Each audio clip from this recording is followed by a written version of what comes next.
Good evening, ladies and gentlemen. Welcome to Gresham College, and thank you very much for joining my final talk in the 2015-16 series on Britain's troubled waters. Again, I just want to register my thanks to the Frank Jackson Foundation for sponsoring the series and for continuing their support next year when I'm going to be looking at some global scale questions in a series entitled The Bigger Picture, and I hope you perhaps will join me for some of those too. Tonight, my talk is entitled Development, Developers and the Water Environment, and I want to consider some of the controversies surrounding the influence of new development on the water environment today, particularly some of the disagreements that are most immediate to people in the UK and indeed in other areas of the world as well. I'm going to be looking at new developments such as housing, industrial premises or waste disposal sites and why these are so controversial. After all, new housing is needed, industrial premises too, and we all throw away rubbish, and we all use the goods and the services that are created from materials that are mined. So why is it controversial? It's an interesting question. And also, I think the designs that we can see today for some of these sites can be very beautiful and environmentally advantageous, or certainly ecologically advantageous. So they may improve the quality of human life and diversity, biodiversity, but often, or sometimes in practice, they don't. So what exactly is the problem with development and how do we reconcile our different views? I also want to look at the changes that have taken place in our system of planning over the last few years. I'm not going to focus, you might be relieved to know, on the detail of the legislation, but on the general trends that have taken place and where we might expect those to lead us in future. It's a future, of course, that's in part in our own hands, because in theory, if not in practice, we individuals have a voice in saying what should happen in our local and national environment. Now, the framework for consideration of issues of planning in the UK and elsewhere in Europe is set by the European Union. When I drafted the abstract for this talk many months ago, the subject of Europe and the advantages and disadvantages of the UK's membership of the European Union wasn't really in the public eye. Whereas today, of course, pictures like this or these two are on the front page of every newspaper. And we are shortly going to vote, I hope so, anyway. We're going to vote on whether or not to withdraw from the Union, Brexit, which is perhaps one of the most significant political decisions that we will take in this generation, and one that will certainly affect our children's lives. Now, a little aside on Europe, I like this picture, it's quite amusing, but I just wanted a little aside on Europe, which is I think even more amusing. I don't know whether any of you are aware, it's the Eurovision Song Contest this week. I can't say I'm a regular listener, but I did notice there was a nice article in the Times the other day that pointed out that in 1974, Italy refused to broadcast their own entry for this because there was a referendum going on about divorce. And the title of the song, the Italian entry, was Sì, yes. And they thought it might have influenced the outcome. Now, clearly, I think this week there's some even more subliminal sort of influence going on, being brought to bear, I suppose, by persons unknown, because Italy's entry this year is entitled, and I have to get this right, No Degree of Separation, whereas Britain's entry is You're Not Alone. Now, more of that, Europe indeed, rather than the influences on people's thinking, rather than the delights of what I think is called Joe and Jake's song. I won't be playing that. But anyway, Europe. Let's leave Europe for a minute or two. Development is usually a bad thing. This is from The Guardian or the Sunday Times, I can't remember one or the other, a few days ago. Things that I've learned from urban development, and if you can't read the little quote, it's the chap on the left with his child is saying, "Sigh, I remember when this was a field," and then later on he's saying, "Sigh, I remember when this was a petrol station." Views change. When I was a child in the I hesitate to say this, in the 1950s. I'm not sure. How many of you were children in the 1950s? A few. Yeah, oh, quite a lot. We'll stop. We won't go any further back. But when I was a child, I lived on the edge of a large city, Leicester, in fact. I paused for applause at that point. But in an area where a lot of houses were being built. And with other young children, I generally walked through the fields uninterrupted except by the hedges, and we climbed trees, and we collected berries, and we threw stones into small streams, and we paddled, and we didn't hesitate to step into the water, and we didn't think much about whether it was safe to do so. And I should say that in messing about with nature, my own scientific curiosity was kindled.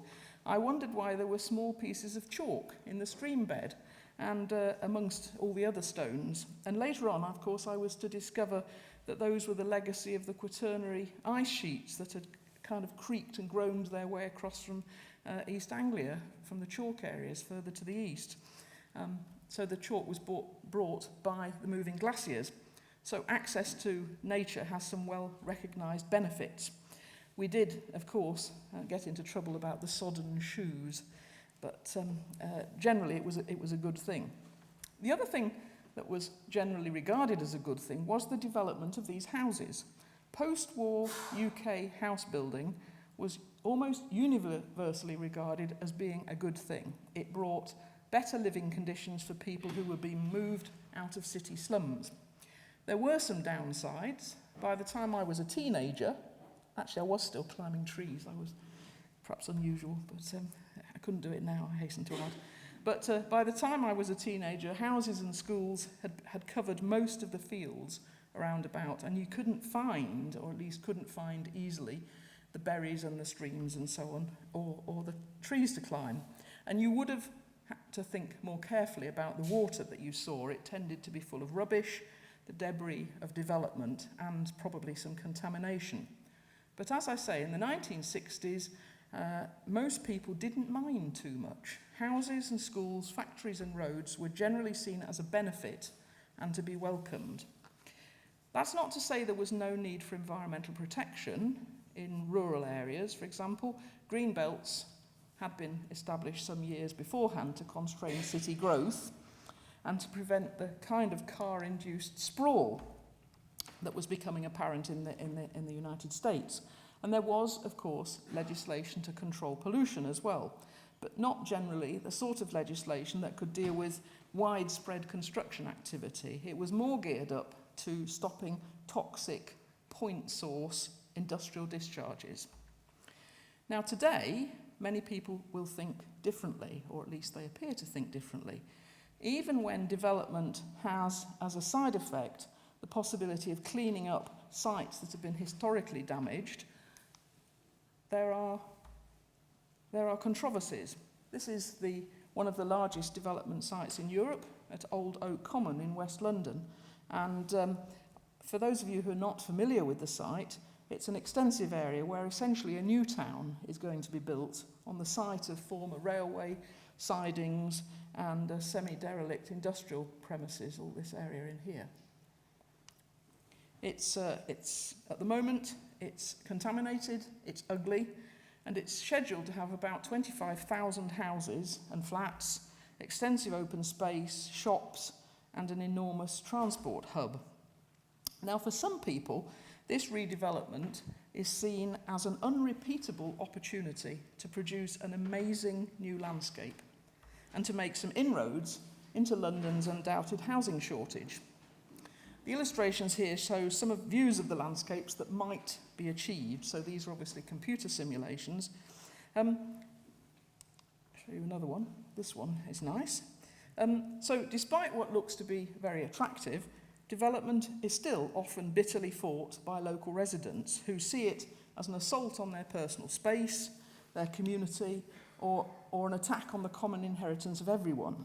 No one seems to want new housing, industrial sites, sand and gravel pits, or roads, or at least they want them, but not too close to their own homes, obviously.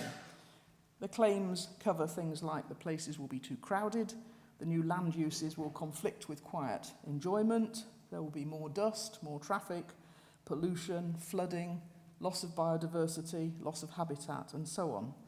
The developers, industrialists or builders or sometimes councils are commonly viewed as villains. Here's an example of the divided opinion on Old Oak Common, or some of the opinion on Old Oak Common. This is local residents saying we don't need it. Basically, we don't need it. We don't need this kind of housing. We don't want it. We don't want gentrification. We don't want entire communities to be evicted. Okay, so controversy. As I say, the developers are commonly viewed as villains, and they're often accused, even councils, for example, of trying to maximise their income or their profit at the expense of others. And some of those allegations may, of course, be true. Now, is that position of opposition to all kinds of development warranted, specifically in relation to the impact of developments on the water environment? I've spoken previously about the impact of development on hydrology, and I'm not going to go into that in too much detail. If we look firstly at housing developments, you can see a little schematic here. If you look carefully, you can see the principal you can see the indirect effects of building, which are that runoff, which in this is an Australian study actually, is going to go from 10% to 55%, and infiltration, water seeping into the ground, is going to drop. Now, this is a hypothetical study, very simplified version. But in fact, the most significant, genuine effect of new urban areas is a sudden increase and localised increase in the demand for water, because people have to have water to drink, to use for other purposes. That provides an immediately obvious and quantifiable increase in demand locally. Now, of course, it might not increase the demand overall, because the people who move here were presumably living somewhere else beforehand. And that's often left off the equation. So they were using water there, but it's not so obvious. As soon as they move, the demand is immediately obvious, and one can quantify it, or at least have a jolly good guess at what it might be. In practice, their use of water will also be slightly higher than it was before. We know that when people live in less congested circumstances, in smaller family groups, for example, they use more water. They use more water as individuals, so their individual use goes up. People who are moving from flats to houses use more water as well. So water use does go up. That localised demand has to be met from somewhere. Now, on here you can see something of the volumes that we're talking about. The pre-development here, this is the demand for water. The two colours, the blue, which you might look at, is the demand for drinkable water, and this is other kinds of water. And that's how much they discharge. Black water, that's water from the bathroom, and other kinds of water off the roof, for example, off the drives. If you look at the period after the Old Oak Common development, you can see this enormous increase in the demand. So many, many times what it was before, and the non-potable demand, non-drinkable water demand's gone up as well, as has the wastewater side of the equation. So there is, in this case, a huge increase. Now, what is being looked at in Old Oak Common is whether that can be managed to make the whole system sustainable, or more sustainable, whether it can be managed within the site by reusing water and so on. What's being looked at is various sorts of schemes for recycling the water within the site to try and reuse grey water for other purposes and so on.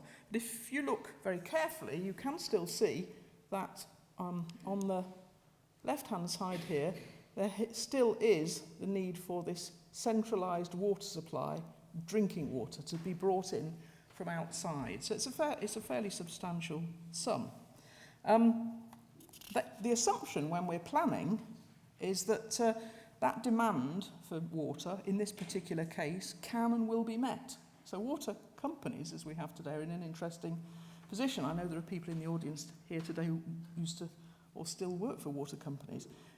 they are faced with the situation where planners rarely turn down developments on the basis that the demand for water cannot be met. There's an assumption somehow that it will be met. In the case of industry, factories also consume a lot of water, although today they are much more water efficient than they used to be.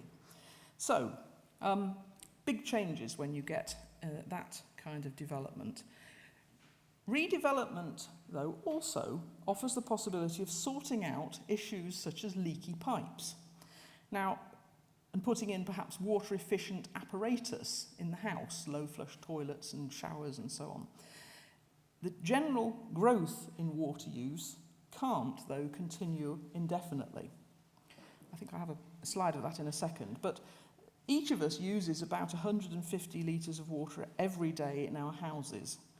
We drink less than 4 or 5 litres, actually. The rest is used for flushing the lavatory, brushing your teeth, washing up, washing your clothes, having a shower, and so on. If we add up the total, in a year, you drink about a cubic metre of water, so about half the volume of this lectern is for drinking. It's not very much, in fact. But on top of that, you use about between 50 and 100 cubic metres for the rest of those chores. And on top of that, in practice, each of us consumes a further 2,000 cubic metres in terms of the food and the textiles that we use. And some of that will also effectively have to be brought into a developed area somehow. Now, in fact, it's going to come in largely in the form of food and goods, and the economist Tony Allen calls that virtual water. It's a nice phrase, virtual water.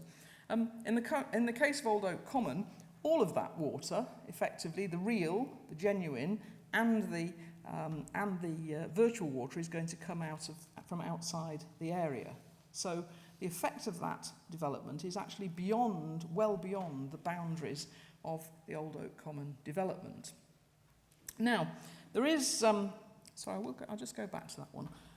You might say, with some justification too, about the hydrological impact, what about the increased possibility of flooding from impermeable areas around our houses, from the roads, from the roofs, and so on? The hydrological cycle is being altered in very subtle ways, and as well as by the housing development and large areas of paving, the whole thing adds up.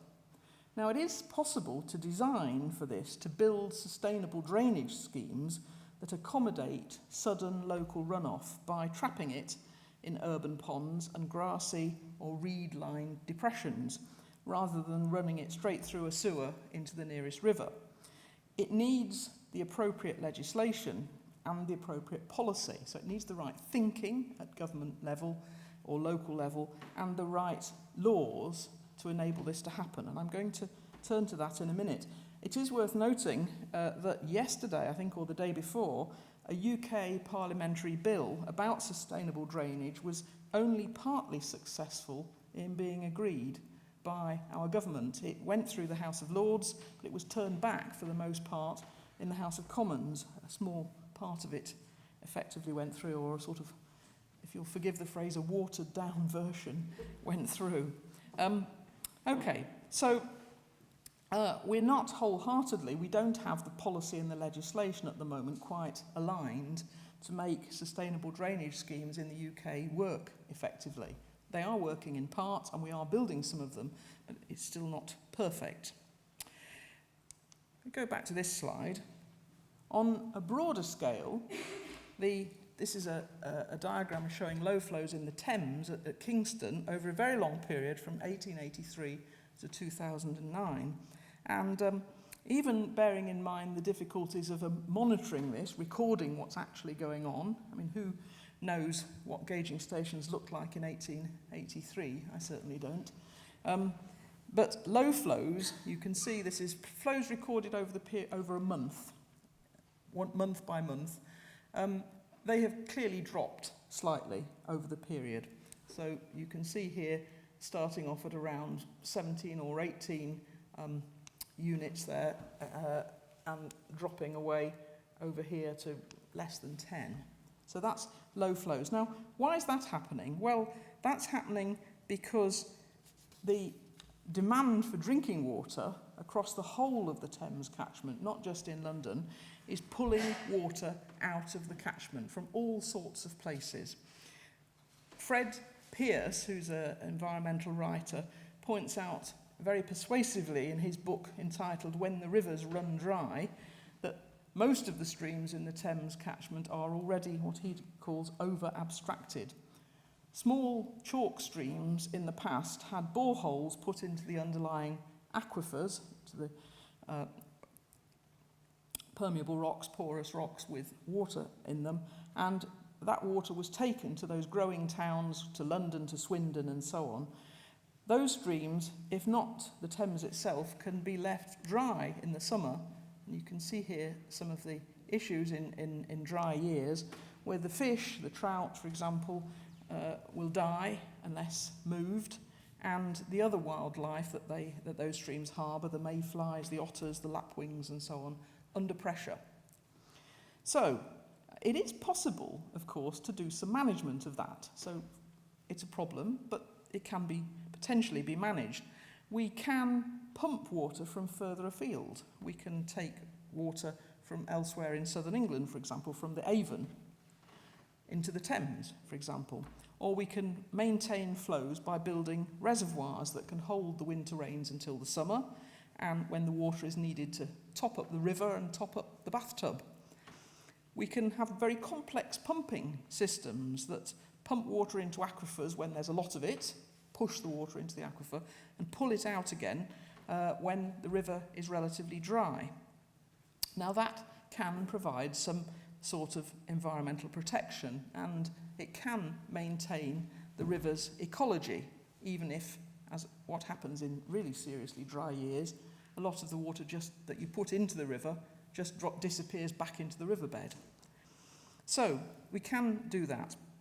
But of course, even with the likelihood of serious climate change and prolonged summer drought periods, perhaps there is not a problem. It can be managed. Just as an aside, Fred Pearce also notes in his book, it tells an interesting story about Yorkshire water. In the mid-1990s, when there was a drought, they came very close to evacuating Bradford and Halifax completely because they thought they were going to run out of water altogether. And according to Fred Pearce, the plans to do that still remain in place. So they haven't gone away, which suggests that the problem is not actually solvable. Otherwise, presumably, there would be no need for those plans to be maintained. So probably there is still a problem. And in order to decide what to do, and perhaps what to sacrifice to meet the water needs of growing cities, we need to have a means of agreeing what we want to do and whether the proposals are acceptable. Now, when I was teaching undergraduates some years ago, my students gave me a little present one year and it suggested a few ideas on how to manage water shortages. And I just rediscovered this the other day in my bookcase. It's a great story, actually. If any of you have grandchildren or children, I can thoroughly recommend Postman Pat's Thirsty Day as an introduction to hydrology. Actually, another of my students once gave me the Ladybird Book of the Weather, which I think related to some aspect that he thought I'd got wrong. But and he was a mature student. He had, I think, been in the RAF in the Second World War. This is a long time ago, and he obviously knew about meteorology. Anyway, that being aside,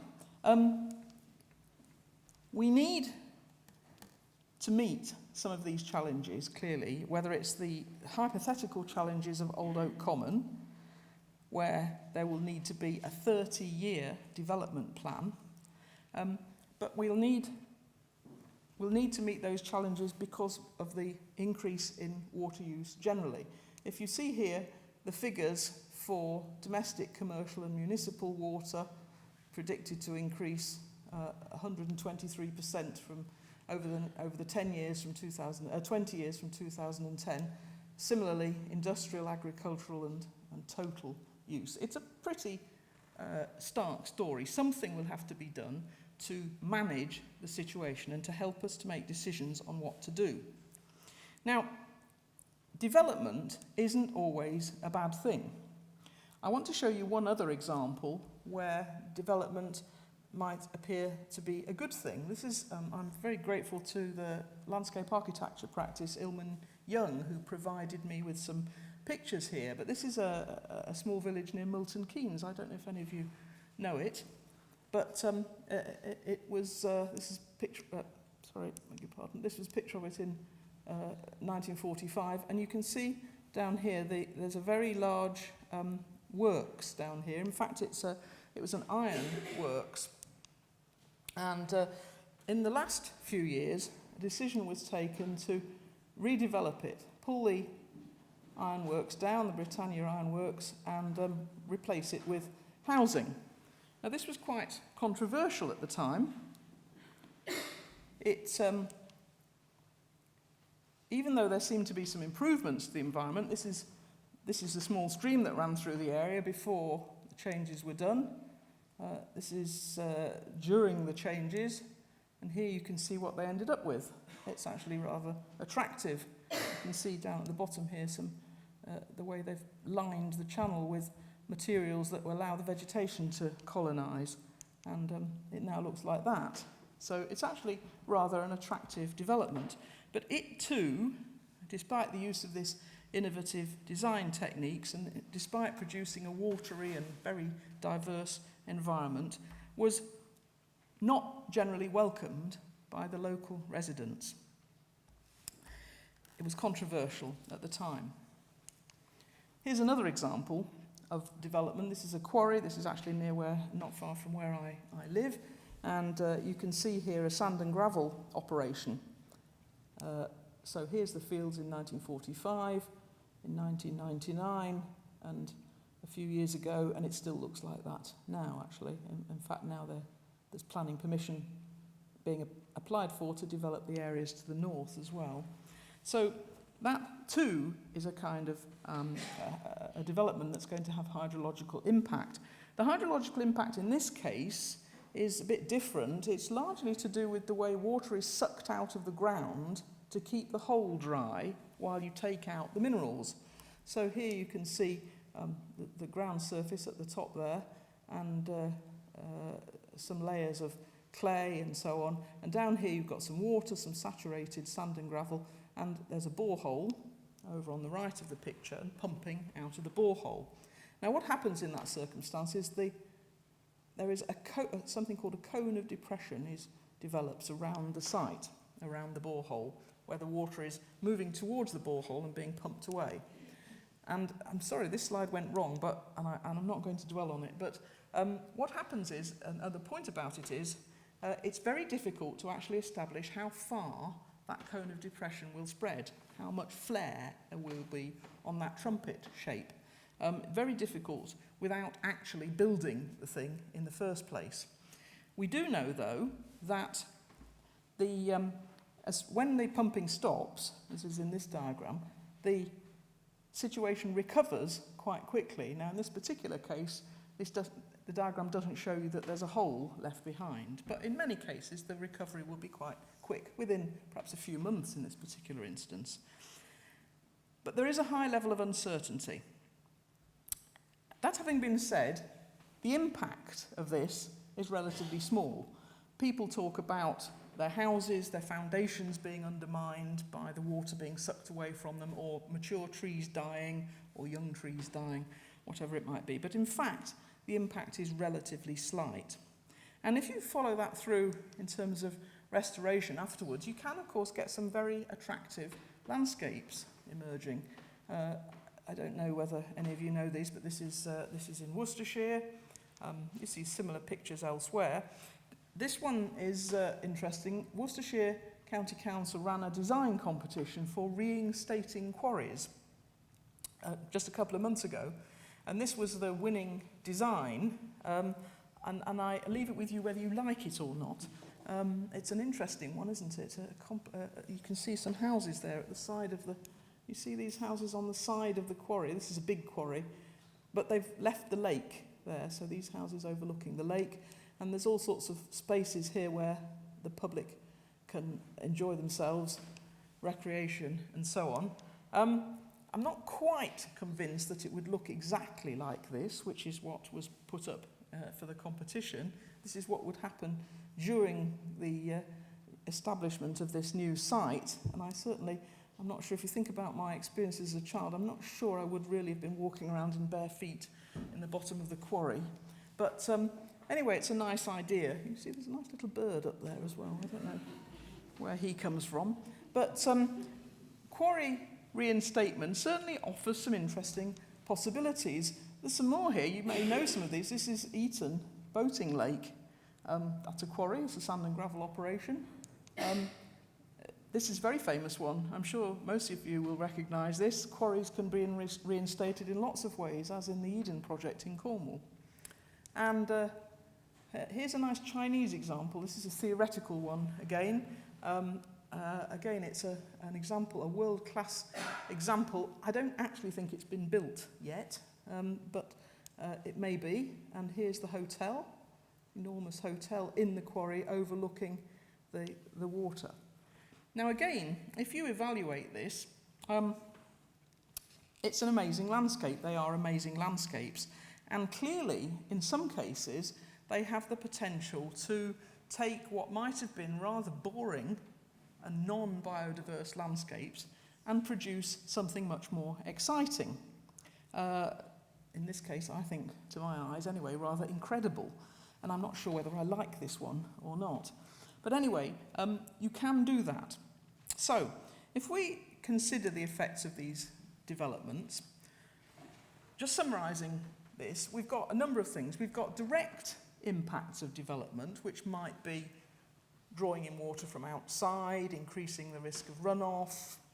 We might be able to reduce the flooding if we developed something sustainable, a sustainable drainage scheme and other things on the left of the diagram here, together with the risk of pollution and engineering and so on and habitat damage. But there may be some benefits.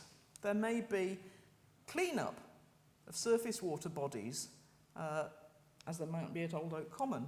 There might be clean-up of the groundwater or beautiful environments or increased public access to scenery when the site is finally completed and reinstatement. So those are potentially significant. So when we have to evaluate the policy or the planning mechanism that we're going to need to manage this, we need to take into account both those direct and those indirect things. And we need probably to be able to put some value onto those. Now, I'm going to turn over to a minute to some economics. Economists talk about two parameters. They talk about, when they're talking about goods in certain contexts, they talk about, first of all, elements of the environment being turned from a public to a common or a private good.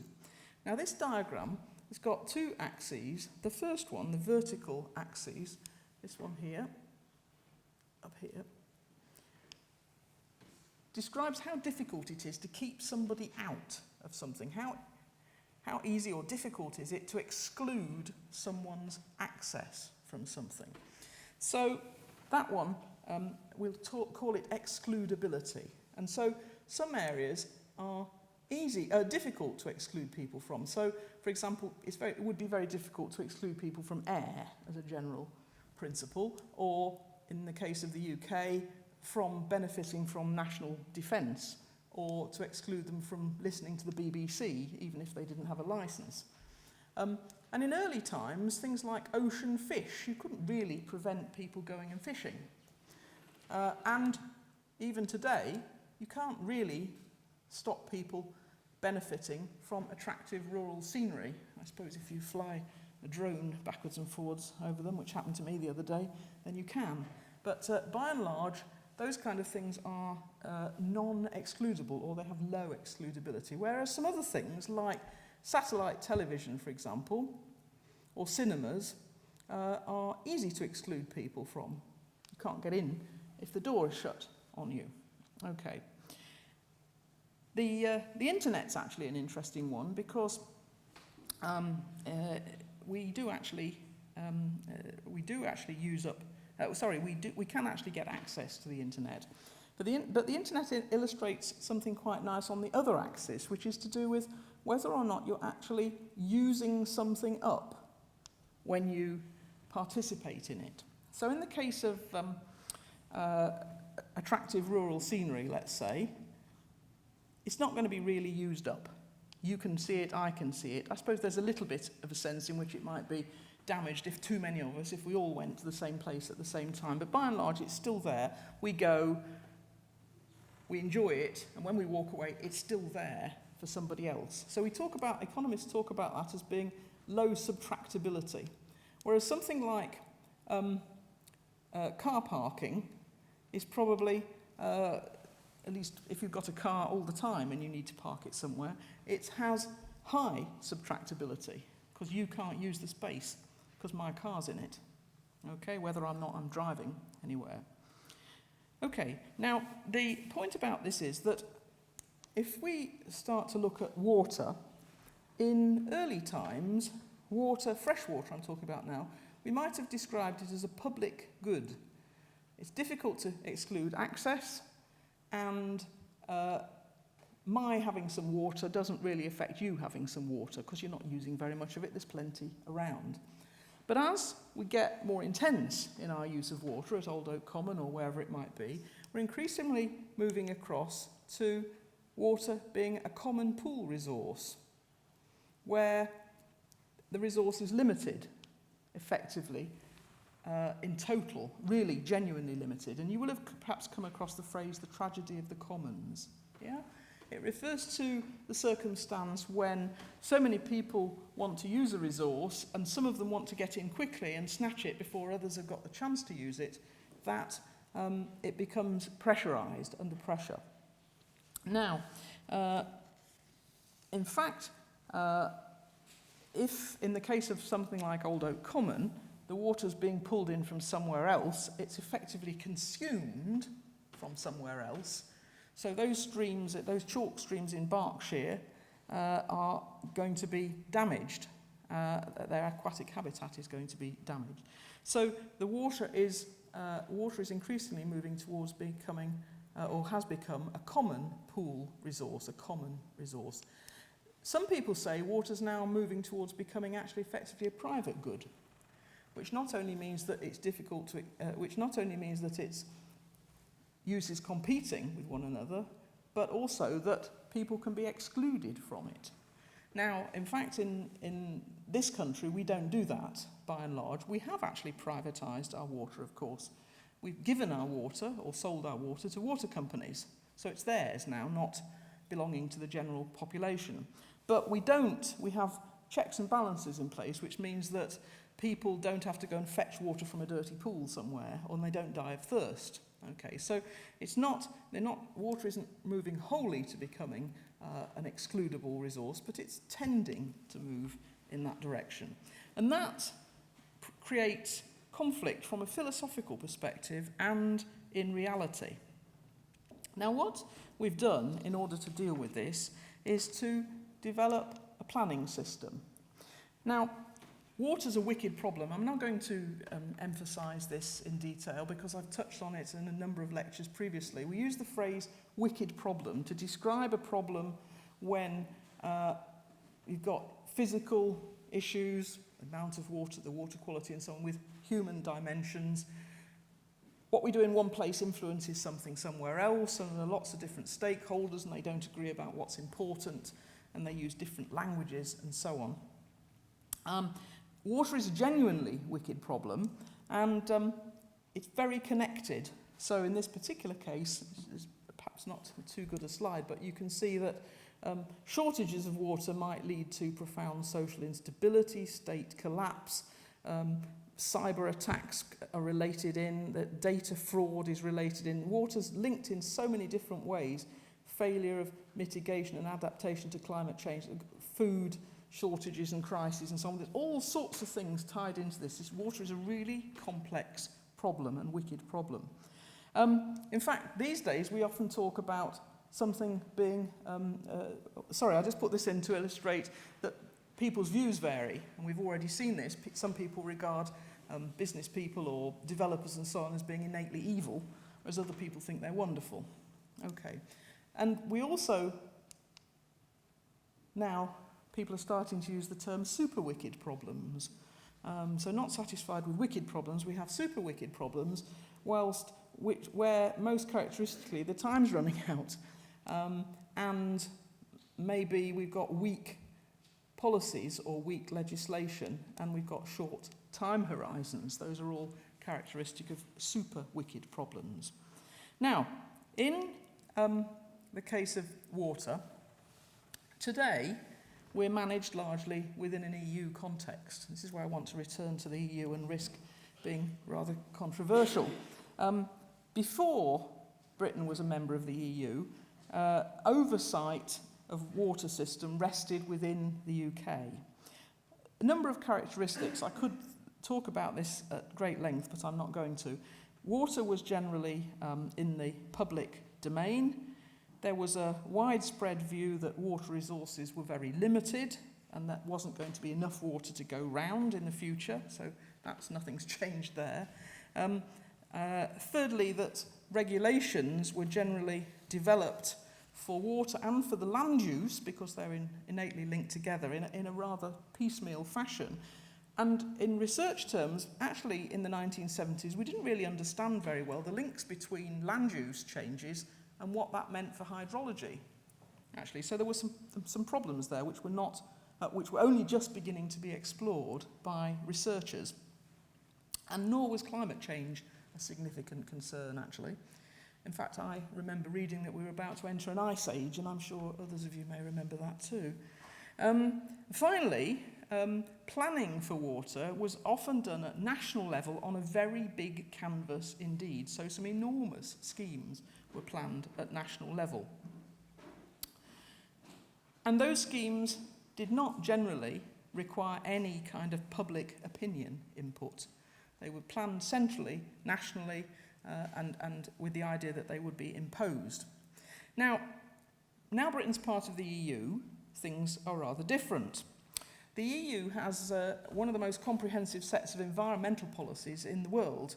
It actually has about 400 regulations relating to environment, in water, in air, in chemistry, and climate change, and so on.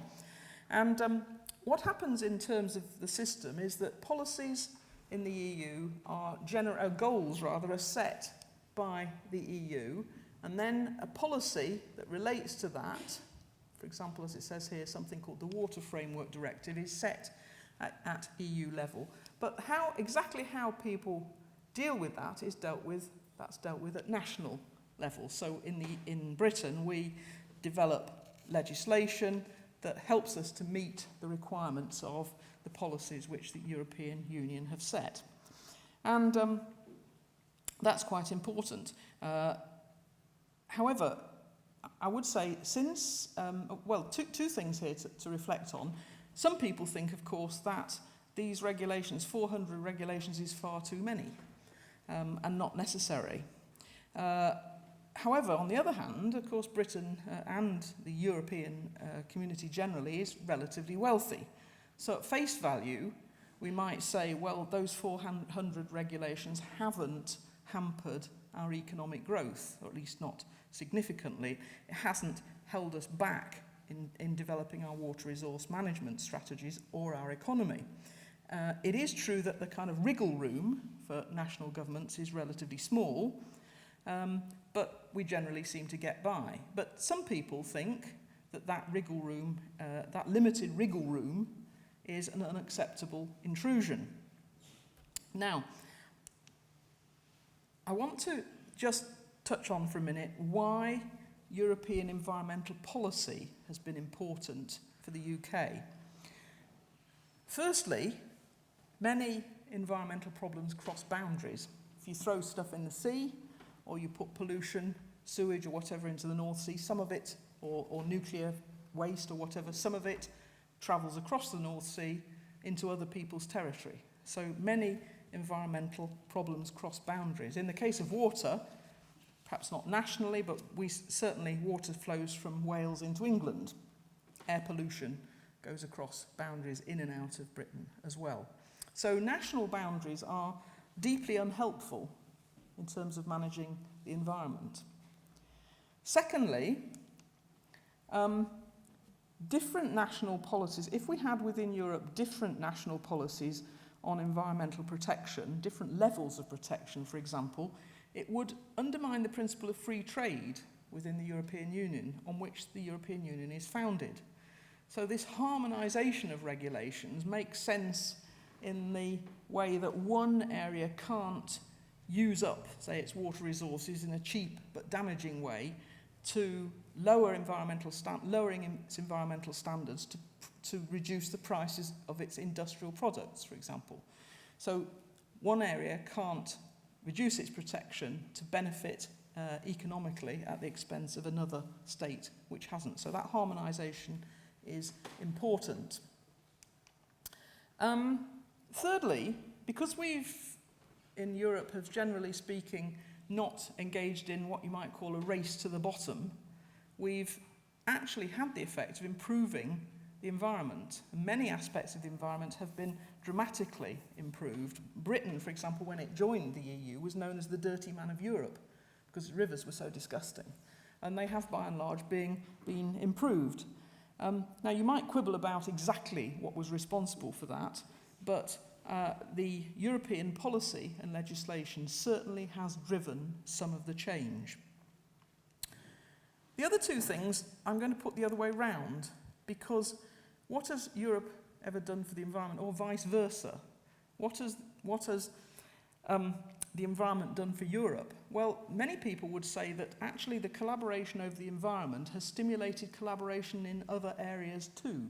This is, of course, CERN is the Large Hadron Collider in CERN. And I'm not saying that was stimulated by environmental examples, but collaboration over science, and indeed other things as well, many people would regard the environment as one of the things that's driven that. Last thing I want to talk about is on this is that, again, it is a vice versa thing. The environmental legislation in Europe required citizen involvement. And when, as I mentioned in the UK previously, that was not part of our philosophy. Certainly in the water environment was there to be managed by engineers and professionals. Citizen input was not a requirement. And much of that involvement was stimulated, that involvement of citizens was stimulated by European environmental legislation. This is an example, I think, in Czechoslovakia of groups discussing something. Now, if you look at what people think about the environment and about Europe generally, this has been reviewed by, in 2014, there was a regular, semi-regular survey of opinion by something called the Eurobarometer. And people are overwhelmingly, across Europe this is now, overwhelmingly in favour of being members of Europe, and they see Europe as very important in protecting the environment. 95%, in fact, of European citizens who were interviewed for this survey reported that environmental protection was either important or very important to them. It changed a little bit from year to year, from 2011 to 2014, but the figure is very strong. And the UK figure, because separate countries are identified, the UK figure is very similar. The commonest worries about the environment are seen here, and you can see here that water, and again this is EU citizens, water pollution was very important and water shortage was very important, a possibility for EU citizens. Again, UK figure not dissimilar. This is an interesting diagram. Where do people, who trusts who to tell them what's actually happening? I found it interesting that only the highest figure is 40%. Only 40% of people trust anybody, trust scientists. And I could believe that. I think you should point you that, lest I feel anxious about that, national government is 6%, I think it was. So nobody trusts the government widely across Europe. The European Union itself did only slightly better 6 or 7%, I think. Now, one of the interesting contrasts between the UK and the rest of Europe, though, relates to the impact of environmental legislation on the economy. Now, as I've said before, one narrative here would say that we have to sacrifice the environment for economic growth. Or we have to sacrifice the health of the water environment to allow development, let's say, the sorts of development I showed before. In fact, in Europe, 74% of people in total, that's the wrong, I haven't got a slide for this one. 74% of European Union citizens think that environmental protection will boost economic growth. So 3/4 of European citizens think that environmental protection will boost economic growth. And in fact, the UK figure is only a little lower. But in the case of those expressing total agreement, the figure for the UK is significantly lower than the European figure as a whole. So we are slightly more sceptical, let's say, than Europeans generally. Having said that, only 18% of British people have a view that environmental legislation is limiting economic growth. So less than a fifth think that environmental protection is limiting economic growth. So George Osborne, for example, when he said the Habitats Directive is getting in the way of industry, that is not the view of the vast majority of British people.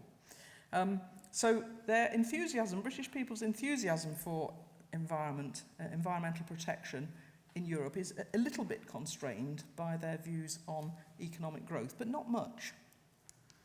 And when British citizens and others were asked about where decisions should be taken, the vast majority said they should be taken at European level. Well, not the vast majority, 64% said they should be taken jointly. Sorry, this is the purple figure. And a smaller number said they should be taken only nationally. Okay, so most people are of the view that that Europe is beneficial in terms of its environmental legislation. Now, of course, the opinion of people, general public, is an interesting question. I'm sure most of you have seen this, haven't you? This is what happens when you ask people what they think. They suggest naming a boat Boaty McBoatface, and why not? But the powers that be decided not. So we don't always take public opinion into account. Nevertheless, if you look at environmental professionals, people who might be expected to have a pretty well-informed view, they are overwhelmingly in favour of the Remain campaign. Now, this is where things get political. This document, a survey, was published by something called the ENDS report only earlier this week, or at the end of last week, I think. And it found that 77% of environmental professionals were in favour of the Remain campaign. Only 14% saying they would actually like to leave. So environmental professionals are more in favour of the Remain campaign than the British public at large, and particularly young professionals.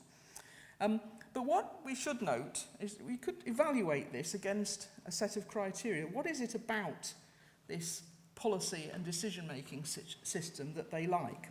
So down the left-hand side here, I've got some characteristics that ought to be reflected in policy.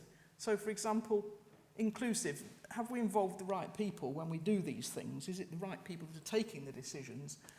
Is it clear what's happened? Have we learnt from our experiences? Is it efficient? Does it work? And is it recognised as being legitimate? Okay, so if you think about European environmental policy in that context, I did an analysis of the views of professionals that were in this survey.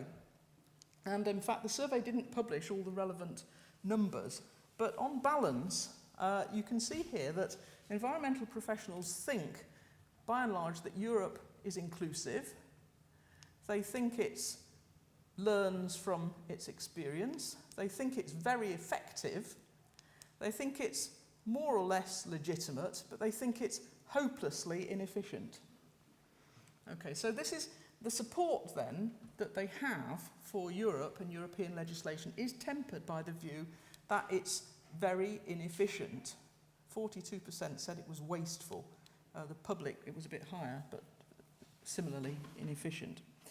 Okay, now, if you go into it in more detail, people also say things like they find the EU agricultural policy particularly bad.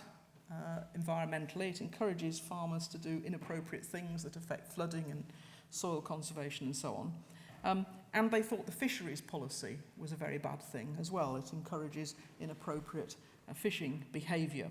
But by and large, they thought that if we came out of Europe, the water and the habitat policies particularly would be under threat. Now, let me just return to finish off this theme from what might be a rather dangerous European digression. I'm not sure what the Gresham policy is on people apparently making party political points. Well, not party political points, but the point I'm making here is that we have environmental conflicts with new housing, with mineral exploration, with industry and so on, and we try to manage them through a set of policies and legislation that's managed from Europe and nationally. And most people seem to think that's broadly right, and we have it broadly right, with some problems, it's inefficient and so on. So they think the EU is working reasonably well in this domain. The problem that remains is it's much easier to deal with the things that have numbers attached to them, like volumes of water, or tons of carbon emissions or whatever, or how far a cone of depression will spread from a quarry, than it is for things like the aesthetics of a landscape when you reinstate it. It's much easier to deal with the numbers. Now, the way that Britain is approaching this particular challenging thing is outside Europe. We are starting to explore something called a natural capital approach, and I don't know if people have come across this approach. There is a UK Natural Capital Committee. It's a cross-party committee, and it adopts the view that says, although we can't value something that's very precious, like a rare butterfly or a unique water habitat in a Berkshire stream, if we can't value it at all, then it means we can't compensate if it's lost or damaged, so it has no value. Even if we say it's priceless, it's going to be weighed up against the demands for housing in Old Oak Common, and if we can't put a value on it, it basically has no value, just if you can see what I'm saying here. So in a river basin, for example, if a river basin has a healthy set of soils and trees and so on, it provides services. Those things provide services. We call them ecosystem services. They provide a service by holding back floodwaters, by allowing water transport, for example, on rivers, or even by maintaining the mental health of people who live in the area, who enjoy it.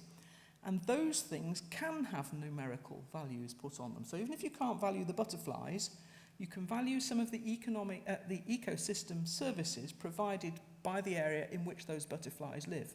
Okay. Now, that approach might allow us, for example, to evaluate the negative impact of the EU agricultural policy. It values, at the moment, it says cheap food's more important than skylarks, for example. And that's because we can't put a value on skylarks. So what people are now saying is, let's put a value on the ecosystem of those skylarks. What does the area in which they live provide in terms of services? And that would have, if we did that, would have very significant influence on the way we manage development and developers. We could ask developers to cost properly what they were proposing and the benefits that might come from it afterwards, those beautiful landscapes, for example, or conversely, the damage during the course of the investigation. And we could ask them to pay proper compensation, financial, if we could value them. Now, the counter-argument to that says, of course, we shouldn't do that because it's privatising nature, it's commodifying the environment, it's pushing us towards putting elements of the environment into that top right box of my diagram where water was going.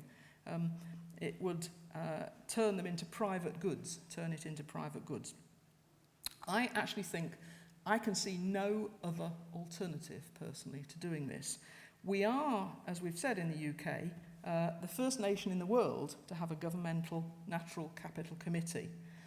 And it has recently developed a 25-year plan which will need to be approved by Parliament. Now, if they are as naive as they were about passing the Climate Change Act, without realising the true implications of what that legislation was going to mean for the UK, and a good thing too, in my case, because it was approved, if some kind of Natural Capital Act can be passed as well, we will be well on the way to sorting out some of these problems of how we deal with opposition and weigh up the pros and cons of different approaches to development.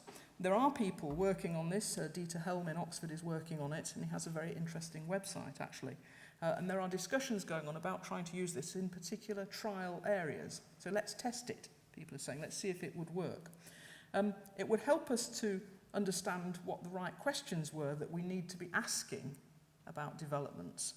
And what are the assets that we genuinely need to maintain? And that's going to guide our research. And it's also going to, from my point of view, it's going to continue to keep us in a leading position with Europe and driving Europe forwards, because Europe has not done this yet itself. So if we want to develop beautiful landscapes for people to live in, that's the way I would suggest we go. Thank you.